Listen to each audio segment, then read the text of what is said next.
In today's video, we're talking about, can you treat your beneficiaries differently to actually treat them more equal? Or to say it another way, if you give your beneficiaries an equal amount, let's say 50% to one child and 50% to another child, is that actually equal in every case? Could you possibly be inadvertently paying the IRS more than you had to? Well, let's talk about it next.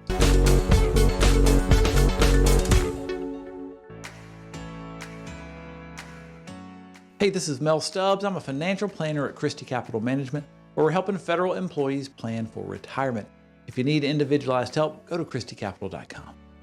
In today's video, we're talking about how to treat beneficiaries equally.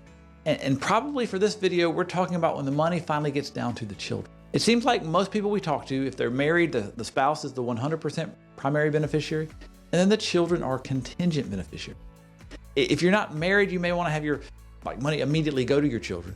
And so we're talking about when the children are the primary beneficiaries, how do you leave the money? And for this discussion, we're going to assume that there are two children. So to treat them equally, you would think that you would leave 50% to each child. And on the surface, that sounds equal.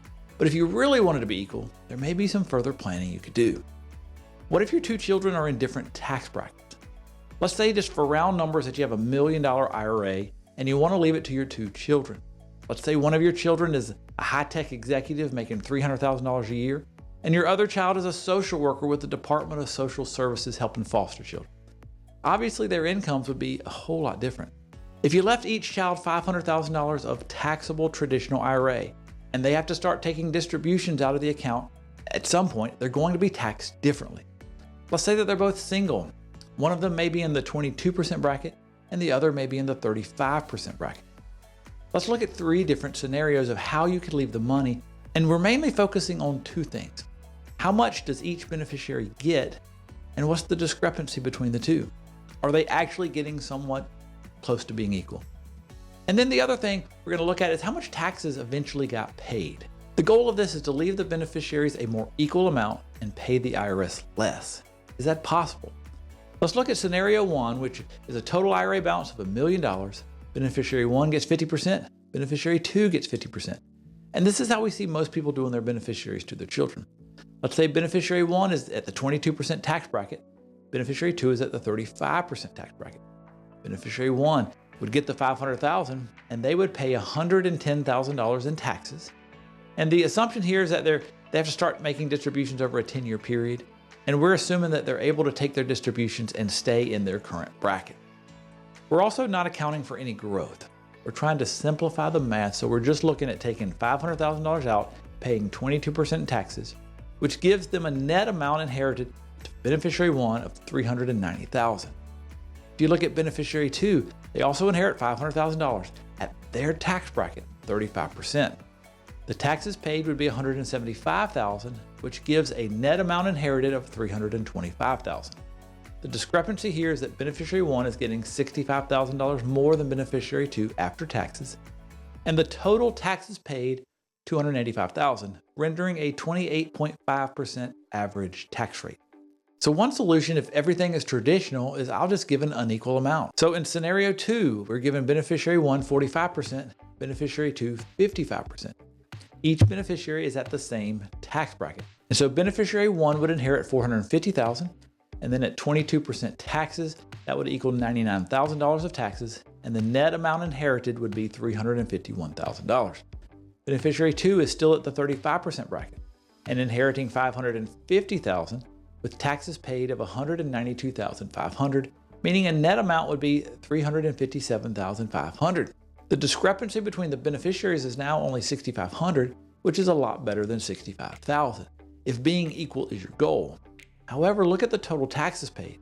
In this example, the total taxes paid are $291,500, or a 29.2% average tax rate. So in this example, trying to make it more equal for the beneficiaries increased the amount of taxes paid. Is there a third scenario? Well, let's just say that you did some planning over time, and instead of just having $1 million all traditional, let's say you had $800,000 that's traditional and you had $200,000 that's Roth IRA. Normally people leave 50% of each account to each beneficiary, but what if we didn't do that? We still left $500,000 to each beneficiary, but beneficiary one at the lower tax rate receives $500,000 of traditional money. Beneficiary 2 also receives $500,000, but $200,000 of it is Roth and $300,000 of it is traditional. You can see that Beneficiary 1 pays $110,000 in taxes and inherits $390,000.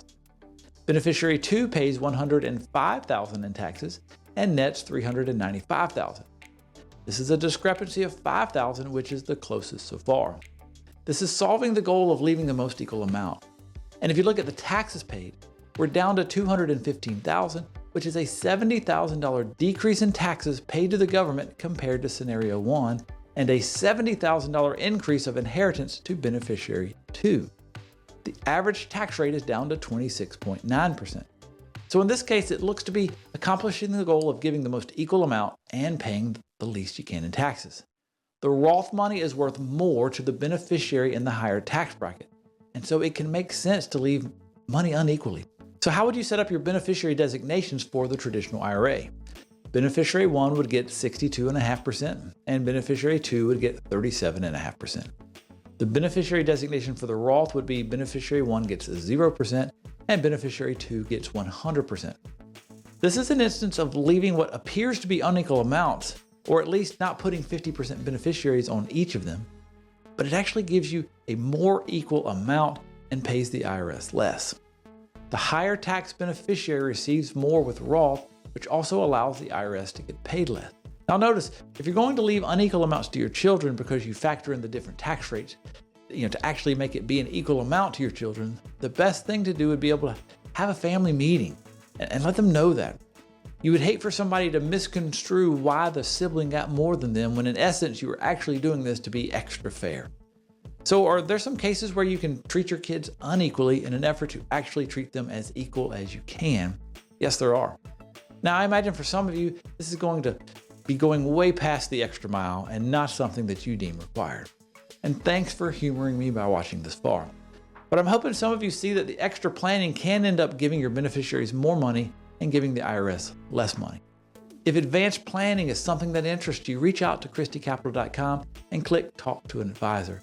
If you want to watch a video on how you can use RMDs to create generational wealth, check out this video right here by Tommy.